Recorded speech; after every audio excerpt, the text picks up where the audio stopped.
마태복음 6장 7절에서부터 18절까지 말씀을 한 절씩 교독하겠습니다. 12 제자들을 부르사 둘씩 보내시며 더러운 귀신을 제어하는 권능을 주시고 명하시되 여행을 위하여 지팡이 외에는 양식이나 배낭이나 전대의 돈이나 아무것도 가지지 말며 신만 신고 두 벌 옷도 입지 말라 하시고 또 이르시되 어디로든지 누구의 집에 들어가거든 그곳을 떠나기까지 거기 유하라.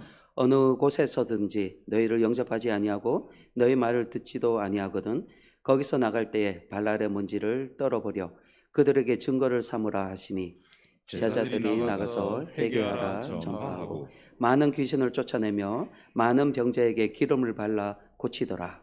이에 예수의 이름이 드러난지라 헤롯 왕이 듣고 이르되 이는 세례 요한이 죽은 자 가운데서 살아났도다.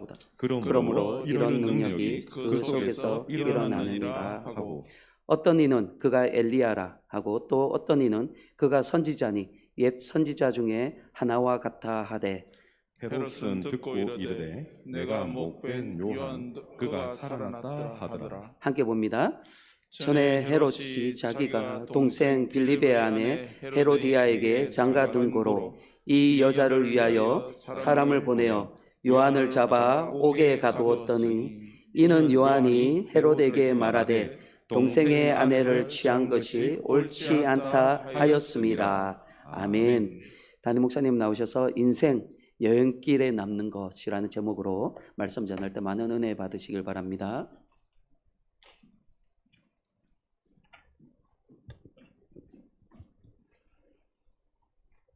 우리 연지교회 성도님 반갑습니다. 사랑은 나누는 것이고 복은 받는 것이라 했습니다.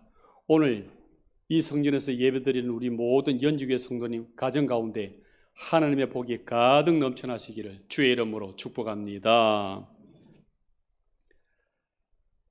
이스라엘 갈릴리 땅에 분봉 왕으로 다스리고 있는 헤롯 안티파스, 성경에는 헤롯 안디바 이렇게 나오는데 이 왕이 이스라엘을 다스리고 있었습니다.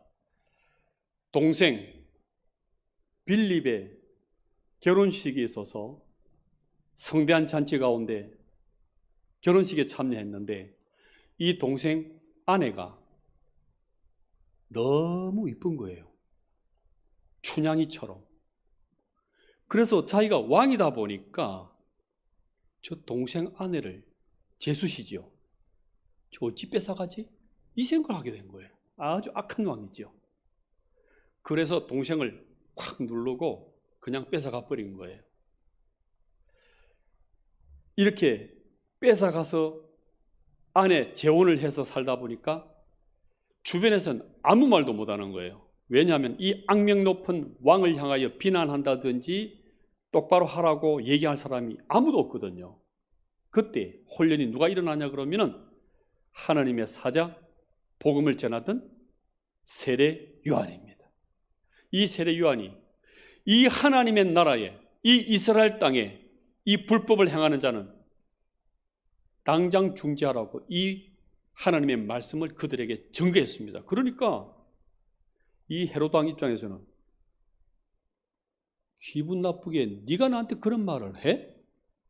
당장 하옥시키라. 그래가지고 이 세례 요한을 수감을 시켜버립니다. 이때 더 이를 갈며 분노한 사람은 누구냐 하면은 재혼을 한 제수씨 헤로디아 왕비가 됩니다. 여자가 한을 품으면 온여울에 뭐가 내린다 그래요?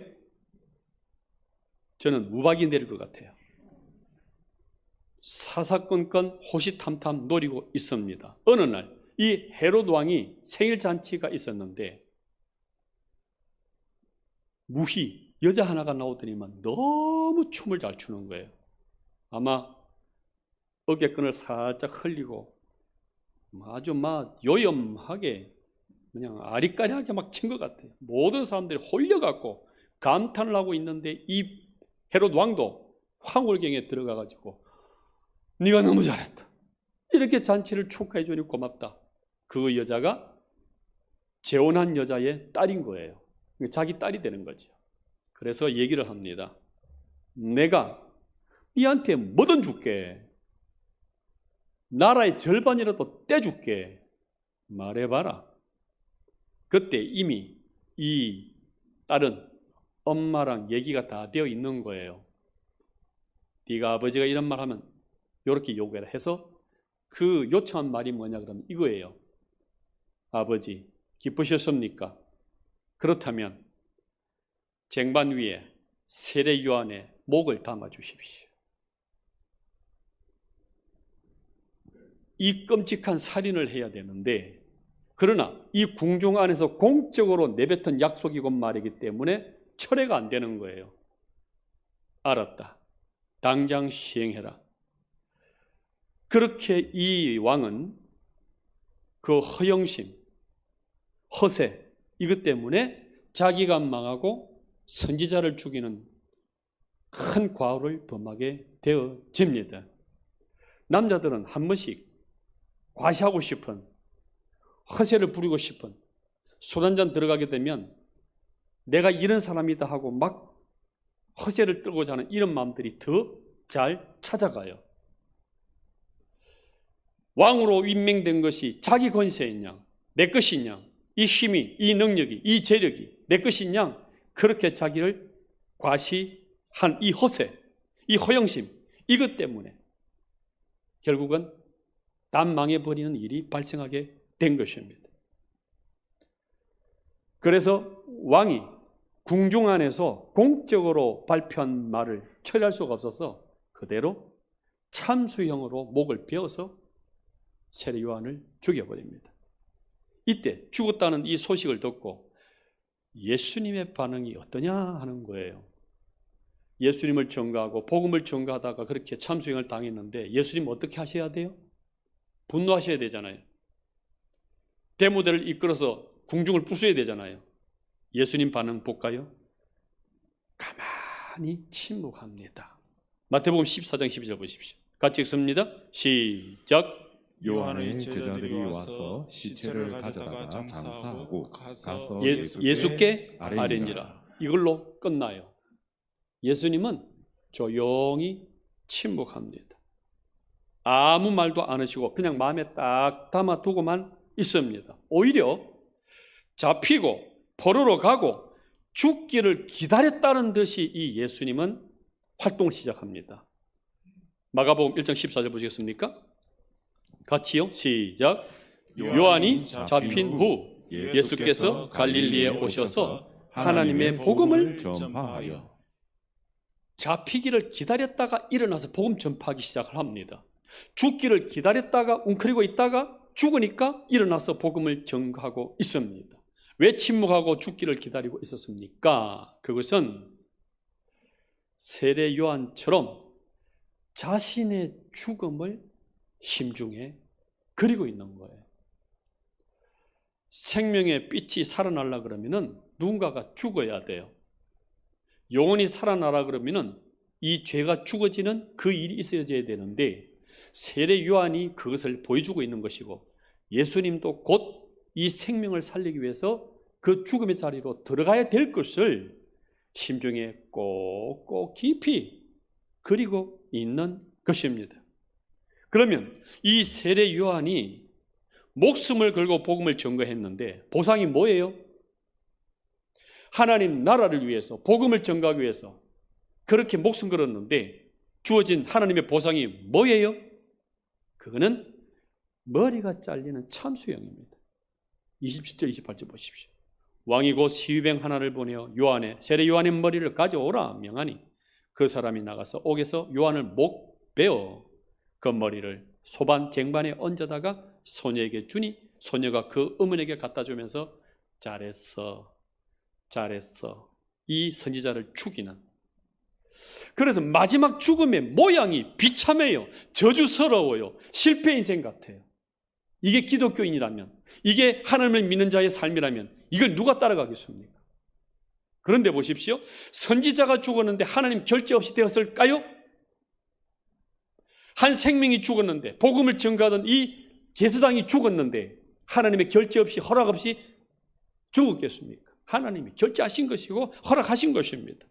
예수님이 왜 침묵했을까요? 이 세례 요한이 죽을 것을 알고 계셨기 때문에 가만히 받아들이는 거예요.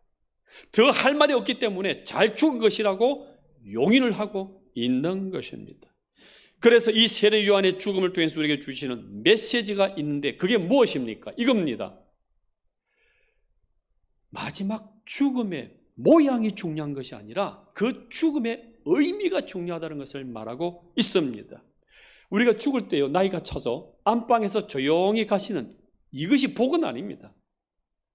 교통사고로 돌아가시는 이것 저주가 아니라는 거예요. 산에 올라가서 등산하시다가 낭떠러지 죽으면 아이고 참 안 됐다, 어떻게 저렇게 죽어가노. 그것 자체, 죽음 자체 형태가 저주나 실패가 아니고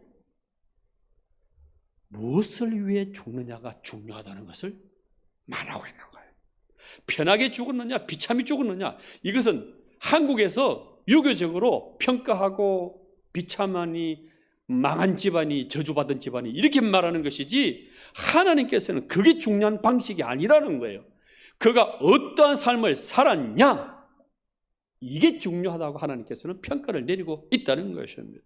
그러면 세례 요한이 마지막 비참한 모습으로 갔지만 이 세례 요한의 삶은 어떤 삶이었습니까? 그것은 예수 그리스도의 생명, 빛, 이걸 증거하는 삶이었다고 기록하고 있습니다. 곧 빛 대신 예수님을 알리고 선포하는 이 일만 하다가 딱 죽었다는 것입니다. 마가복음 1장 2절 말씀 같이 읽습니다. 시작. 선지자 이사야의 글을 보라. 내가 내 사자를 내 앞에 보내노니 요한 그가 예수님의 길을 준비하리라. 그래서 저기 오시는 이분이 우리의 세상 죄를 다 지고 갈 하나님의 어린 양입니다. 저분이 오셔서 복음의 빛을 나타낼 것이고 저분을 믿을 때 우리는 구원을 받을 수 있는 하나님의 아들 메시아이십니다. 이렇게 복음의 불만 탁 켜고 자기는 죽을 사명이었습니다.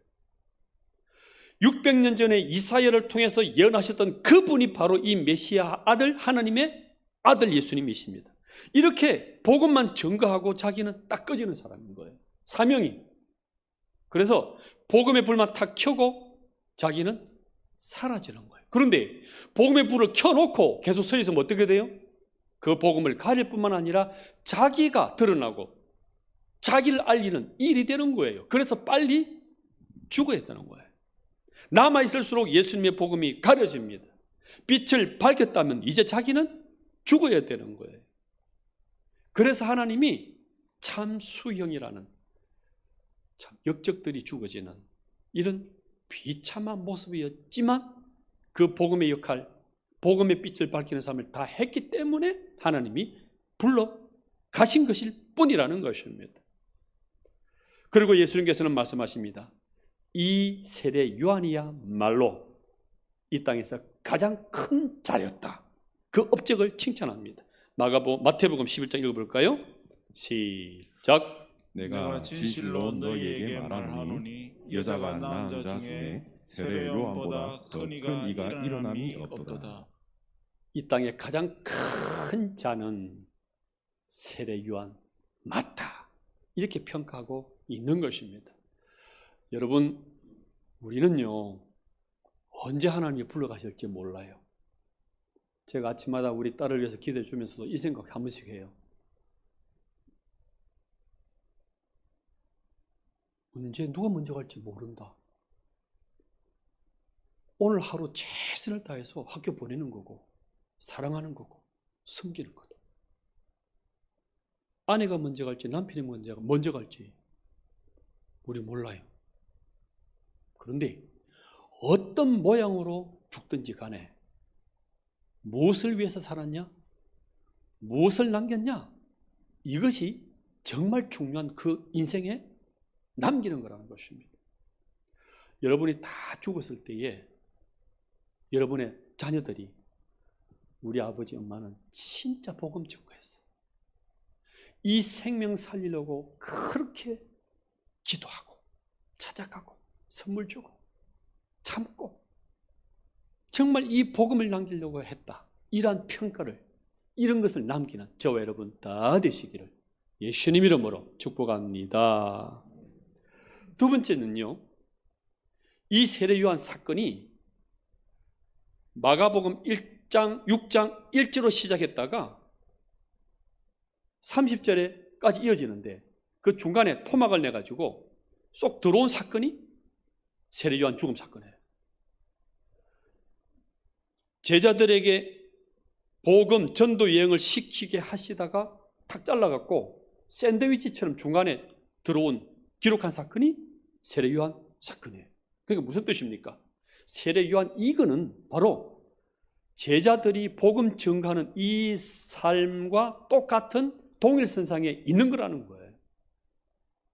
세례 요한의 죽음이나 제자들이 나가서 12명이 짝짝이 지어가지고 복음 전가하는 이 모든 것들이 복음의 삶이라는 것을 우리에게 알리고 있는 것입니다. 그래서 예수님께서는 제자들을 둘씩 짝 지어가지고 세상에 보내는 복음 파송식을 하는 것이 6장입니다. 이것은 곧 우리 인생이 이 세상에 나가서, 직장에 나가서 복음의 삶, 복음을 전가하고 섬기고 그 영혼을 살리는 이 귀한 일을 하는 그 인생 자체를 우리에게 의미하고 있는 것입니다. 그런데 보십시오. 둘이씩 짝을 지어서 복음 전가로 나갔는데 어디로 가야 될지, 누굴 만날지, 어떤 사건이 터질지 아무도 모르는 불안한 거예요. 어떤 일을 당할지 모르는 고생길인 거예요. 코로나 터진 것처럼. 여행을 가는데 어디 가야 되겠습니까? 그런데 예수님께서는 빈 몸으로 가라. 배낭도 가지지 말고 주머니도 차지 말고 여행비도 가지지 말고 몸으로만 가라. 딱 세 가지만 가지고 가라. 그것은 옷 한 벌, 신발 하나, 한 켤레, 지팡이만 들고 가라는 거예요. 이렇게 불안한 여행을 할 사람이 있습니까? 누가 이 여행길에 기쁨으로 가겠습니까? 왜 하나님께서는 아무것도 가져가지 말고 그냥 빈몸으로 가라. 그게 너 인생이라는 거예요. 왜 하나님께서는 빈몸으로 가라고 했냐 하는 것입니다. 왜 하나님이 빈몸으로 가라? 그 이유 한 가지는 딱 하나님만 의지해서 가라는 거예요. 하나님이 이끌어 주실 것이고 하나님이 먹여 주실 것이고 하나님이 채워 주실 것을 알고 하나님만 의지하는 인생으로 전도 인생을 살아라. 이렇게 말씀하고 있는 것입니다. 우리가 이 땅에서 예수님 안에 살아갈 때 가장 먼저 받아야 될 훈련이 뭐냐 그러면은 재물을 의지한다든지 사람을 의지한다든지 연금을 의지한다든지 직장을 의지한다든지 이런 게 아니라 하나님만 의지하는 그 인생을 살아가기를 먼저 훈련시키시는 거예요. 하나님 외에 그 어떤 것도 의지하지 말라는 이 훈련을 시키는 것입니다. 그래서 하나님만 의지해서 살아가는 이 훈련을 제자들에게 가르치고 있는 것입니다. 우리 과거에 한번 생각해 보시면 좋겠어요. 정말 양식이 없어서 우리가 사랑하지 못했고 전도하지 못했을까요? 돈이 없고 옷이 없고 아파트가 작아서 복음 전가하지 못했을까요? 오히려 재물 욕심이 많아서 그 마음을 다 쏟아버리니까 영혼을 사랑하는 것이 소홀해져 버렸던 거예요. 가진 게 너무 많아서 영혼을 사랑하고 영혼을 귀히 여기고 전도하지 못했던 거였습니다. 돈 자랑하고요, 큰 아파트 자랑하고 허세 부리고 학벌 자랑하고 이러다 보니까 오히려 복음이 막혀버린 거예요. 그래, 네 잘해봐라. 그래, 너나 잘 살아봐라. 오히려 더 많이 가졌기 때문에 복음이 방해됐던 거예요. 그래서 하나님께서는 그거 다 내려놓으라는 거예요. 하나님만 의지하고 가서 사랑 베풀고 복음 전도하는 그 인생으로 너가 먼저 살아가라. 이렇게 말씀하고 있는 것입니다. 2021년도 2월 셋째 주 인생을 살아가는 저와 여러분에게 하나님만 의지하고 하나님의 인도, 하나님의 능력만 의지해서 살아가는 저와 여러분 되시기를 주의 이름으로 축복합니다.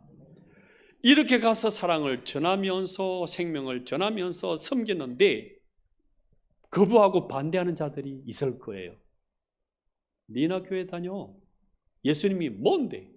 예배? 그 배부른 사람들이 하는 거지? 그 핍박하는 사람들이 있을 거예요. 그때는 신발의 먼지를 떨어버리라. 이렇게 11절에 말씀하고 있습니다. 신발의 먼지를 떤다는 것은 이들의 관습인데 이스라엘 백성들은 이방 땅을 다니고 이 광야 이스라엘 모래 땅을 다니다 보면 집에 들어와서는 신발의 먼지를 다 떨어버립니다. 이것이 구원받지 못한 이방인들의 잔재들을 다 떨어버리는 거예요. 혹시 구원받지 못한 이 이방인들의 잔재가 우리 집에 들어올까 싶어서 떨어버리는 거예요. 모래와 같이. 그렇게 떨어버리라는 거예요. 너가 복음 전가하고 사랑하고 섬기고 최선을 다했는데도 불구하고 그들이 거부한다면 더 할 거 없다. 너와 상관없다. 너 할 일 다 했으니까 남겨진 것은 그들의 책임이니까 괜찮다. 이렇게 다 떨어버리라는 거예요. 이 복음 거부하는 이 생명 없는 이 이방인들은 땅이 이방 땅이 아니라 그 사람 자체가 이방 땅이고 그 사람 자체가 이방인이 되기 때문에 괜찮다. 그렇게 너 할 일 다 했다고 딱 떨어버리라. 이렇게 말씀하고 있습니다. 우리가 사랑하고 섬기고 복음 전하는 인생을 살아갈 때에 이 영적 전쟁 속에서 거부하고 반대하고 비판하는 거 예사로 일어납니다. 교회 다닌다는 그것 자체만 해도 여러분 핍박을 받을 거예요. 그때 사랑하고 기도하고 최선 다했다면 여러분 할 일 다 하신 거예요. 이제 남은 것은 그들의 책임인 거예요. 사랑하고 섬기고 최선 다했다면 안심하십시오. 그리고 하나님만 바라보시는 저와 여러분 되시기를 바랍니다. 두 번째 의미는요. 조문에도 차지 마라. 전대도 가지지 마라. 옷도 두벌 가지지 마라. 그냥 빈몸으로 들어가라. 이 의미는 무슨 뜻이냐면 김 집사야 걱정하지 마라. 나머지는 내가 책임져 줄게. 이 메시지가 있는 거예요. 너 주머니 비어있지? 옷 하나밖에 없지? 신발 하나밖에 없지? 가난해? 그 빈 배낭 내가 채워줄게.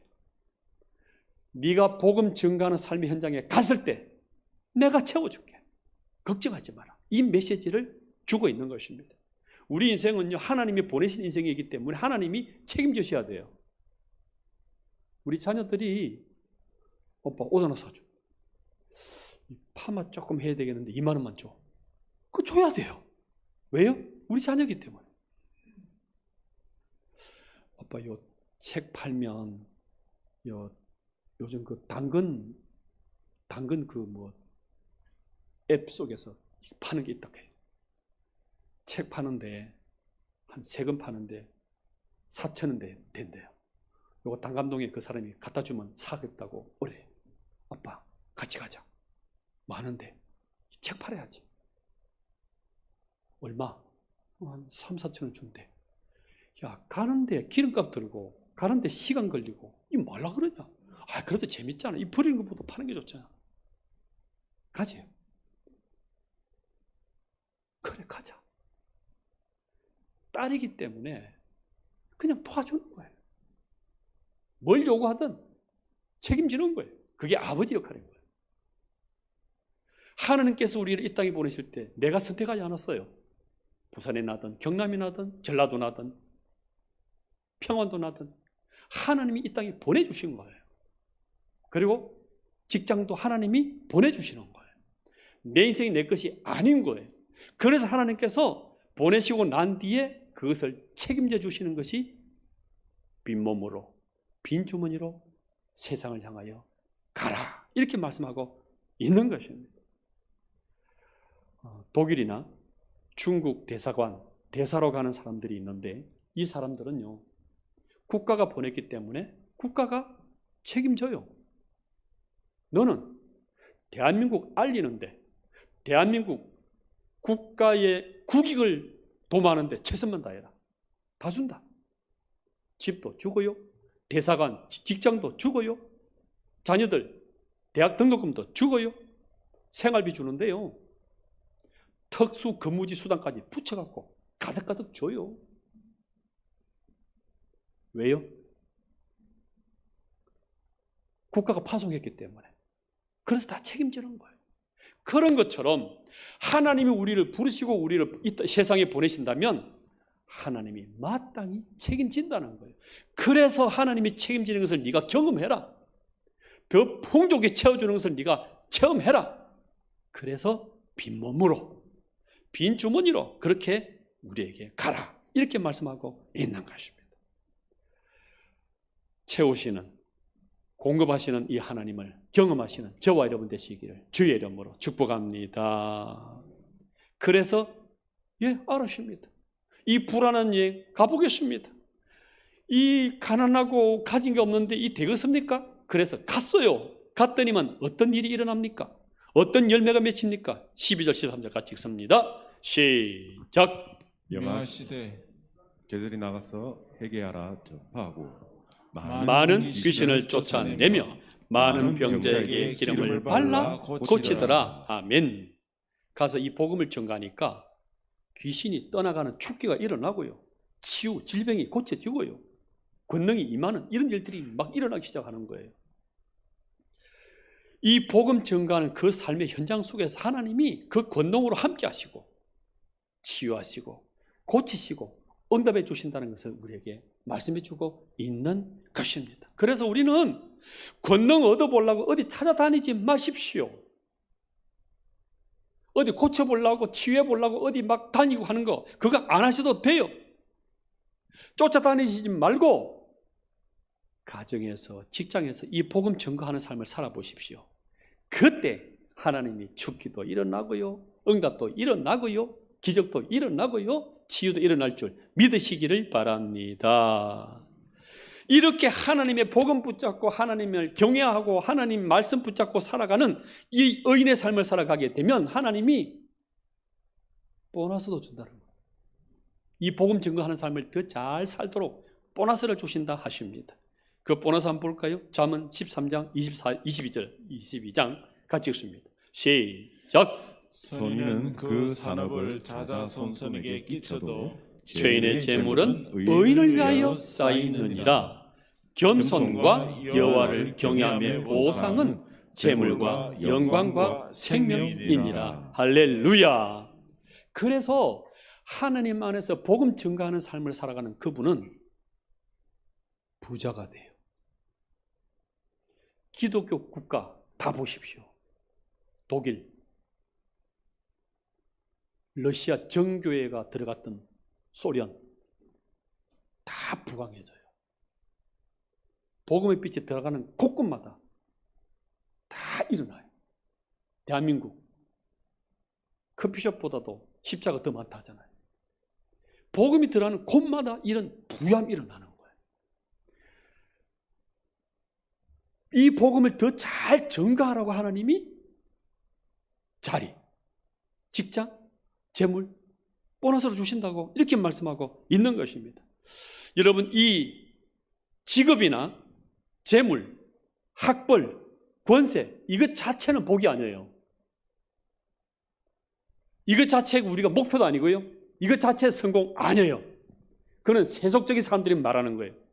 하나님께서 보시는 복은 뭐냐 그러면은 이 복음을 잘 전가하는, 그래서 이 복음을 잘 전가하기 위해서 사랑하고 섬기고 베푸는 이것 자체가 복인데, 이걸 잘 감당하도록 수단적인 복을 주시는 게 직장이고 재물이고 권세라는 거예요. 그래서 우리가 추구할 것은 자랑하고 과시하고 드러낼 수 있는 이런 세속적인 허세가 아니라 그 영혼을 사랑하고 그 영혼을 전하고 그 영혼을 하나님 품으로 인도하는 영적 가족 될 수 있도록 하는, 이것을 잘해서 이런 필요한 것들, 재물, 건강, 직장, 이 모든 것을 받아 누리는 풍족한 인생 살아가는 저와 여러분 되시기를 바랍니다. 우리 인생은 언제 누가 갈지 몰라요. 뭘 남기시겠습니까? 이 제자들처럼 복음, 전도, 여행을 살아갑니다. 우리 인생 또한 이 인생의 복음 생활을 하다가 죽을 거예요. 무엇을 남기시겠습니까? 이 세례 요한처럼 목숨 걸어 복음 증거해 보십시오. 내가 구원받았던 것처럼 다른 사람이 구원받는 그 일을 하게 되어지게 되면 하나님이 그 빈 주머니 채워주시고 빈 신발 주시고 빈 건강 주셔서 다 감당케 하셔서 그거 남기는 이것이 성공이다. 이 복음의 발자취를 남기는 이것이 참 성공이다. 이렇게 말씀하고 있는 것입니다. 2021년 2월 셋째 주일입니다. 새 주일을 살아가시는 우리 연직의 모든 성도들에게 이 하나님의 복음의 빛이, 이 복음의 발자취가 가득가득 많이 남아서 형통한 길을 가시는 저와 여러분 다 되시기를 예수님 이름으로 축복합니다. 찬송가 400